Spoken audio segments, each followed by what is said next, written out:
بسم اللہ الرحمن الرحیم۔ السلام علیکم ناظرین۔ قائد اعظم جب گورنر جنرل کے عہدے پر فائز ہوئے تو 1.5 روپے کا موزہ لینے سے بھی انکار کر دیتے اور کہتے کہ غریب مسلمان ملک کے گورنر کو اتنی مہنگی چیز نہیں پہننی چاہیے۔ وفات سے کچھ عرصے قبل قائد اعظم نے اسٹیٹ بینک آف پاکستان کا افتتاح کیا۔ یہ آخری سرکاری تقریب تھی جس میں قائد اعظم اپنی علالت کے باوجود شریک ہوئے۔ وہ مقررہ وقت پر تقریب میں تشریف لائے۔ انہوں نے دیکھا کہ شرکاء کی اگلی نشستیں ابھی تک خالی ہیں، لیکن انہوں نے تقریب کے منتظمین کو پروگرام شروع کرنے کا کہا اور یہ حکم بھی دیا کہ خالی نشستیں ہٹا دی جائیں۔ حکم کی تعمیل ہوئی اور بعد میں آنے والے شرکاء کو کھڑے ہو کر تقریب کا حال دیکھنا پڑا۔ ان میں کئی وزراء اور سرکاری افسران کے ساتھ ساتھ اس وقت کے وزیر اعظم لیاقت علی خان بھی شامل تھے۔ 1920 عیسوی میں جب قائد اعظم محمد علی جناح کی شادی ہوئی تو انہوں نے اپنے غسل خانے کی تعمیر میں اس وقت کے 50,000 روپے خرچ کیے،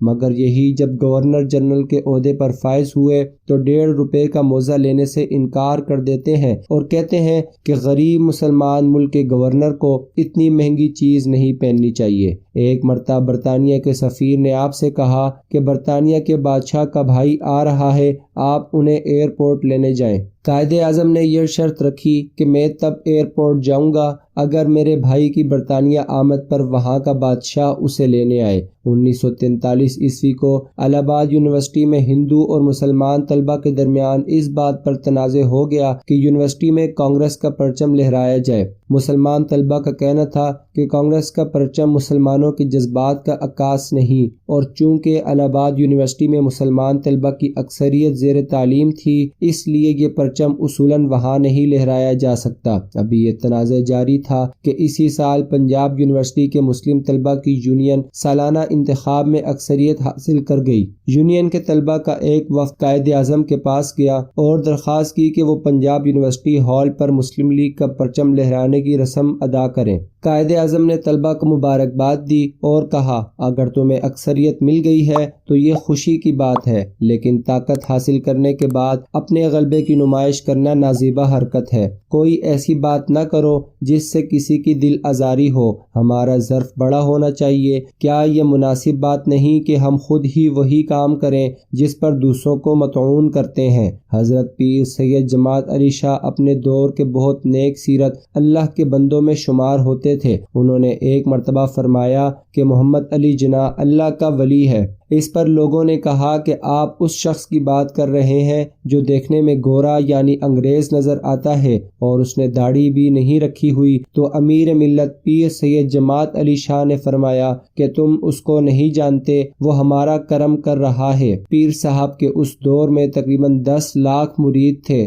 آپ نے اعلان فرمایا تھا کہ اگر کسی نے مسلم لیگ اور قائد اعظم کو ووٹ نہ دیا وہ میرا مرید نہیں۔ آخر میں شاعر مشرق علامہ محمد اقبال کا ایک قول جو انہوں نے قائد اعظم کے لیے فرمایا، محمد علی جناح کو نہ تو خریدا جا سکتا ہے اور نہ ہی یہ شخص خیانت کر سکتا ہے۔ ایک مرتبہ سرکاری استعمال کے لیے 37 روپے کا فرنیچر لایا گیا۔ قائد اعظم نے لسٹ دیکھی تو 7 روپے کی کرسیاں اضافی تھیں۔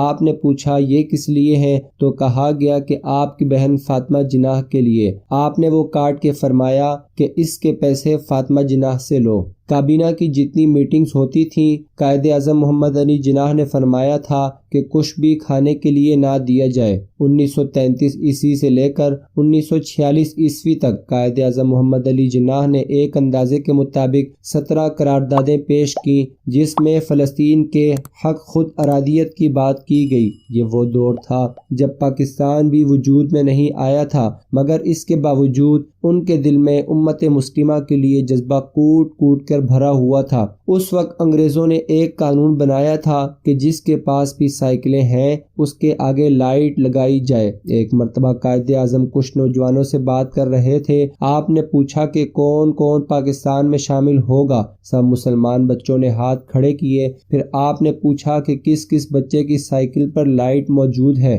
اس موقع پر صرف ایک بچے نے ہاتھ کھڑا کیا۔ آپ نے فرمایا کہ صرف یہ پاکستان میں جائے گا۔ نوجوانوں نے وجہ پوچھی تو آپ نے فرمایا جو قانون پر عمل نہیں کرتا اسے ہمارے ملک میں رہنے کا کوئی حق نہیں ہے۔ ہے۔ قائد اعظم جب بیمار تھے تو ایک خاتون ڈاکٹر ان کی خدمت پر مامور تھیں۔ آپ نے اس سے پوچھا کہ تم نے میری بہت خدمت کی ہے، بتاؤ میں تمہاری کیا مدد کر سکتا ہوں؟ تو اس نے کہا کہ میری ٹرانسفر میرے آبائی شہر میں کروا دیں۔ تو آپ نے کہا کہ یہ میرا کام نہیں، یہ وزارت صحت کا کام ہے۔ ایک دفعہ آپ گاڑی میں کہیں جا رہے تھے تو ایک جگہ ریلوے ٹریک بند ہو گیا۔ آپ کا ڈرائیور اتر کے وہاں پر موجود شخص سے کہنے لگا کہ گورنر جنرل آئے ہیں، ٹریک کھولو، مگر ہمارے عظیم لیڈر اور بانی پاکستان نے فرمایا کہ نہیں، اسے بند رہنے دو۔ میں ایسی مثال قائم نہیں کرنا چاہتا جو پروٹوکول پر مبنی ہو۔ محمد علی جناح وہ لیڈر تھے جن کے بارے میں انگریزوں نے بھی کہا تھا کہ اگر ہمیں پتہ ہوتا قائد اعظم کو اتنی بڑی بیماری ہے تو ہم کبھی پاکستان نہ بننے دیتے، کیونکہ قائد اعظم نے آخری وقت تک اپنی بیماری کو پوشیدہ رکھا، کیونکہ ان کو معلوم تھا کہ اگر میری بیماری کا ہندوؤں اور انگریزوں کو پتہ چل گیا تو ہندوستان کی تقسیم کو انگریز مؤخر کر دیں گے۔ مرنے سے پہلے آپ نے اپنے ڈاکٹر سے کہا کہ پاکستان ہرگز وجود میں نہ آتا اگر اس میں فیضان نبوی صلی اللہ علیہ وسلم شامل نہ ہو۔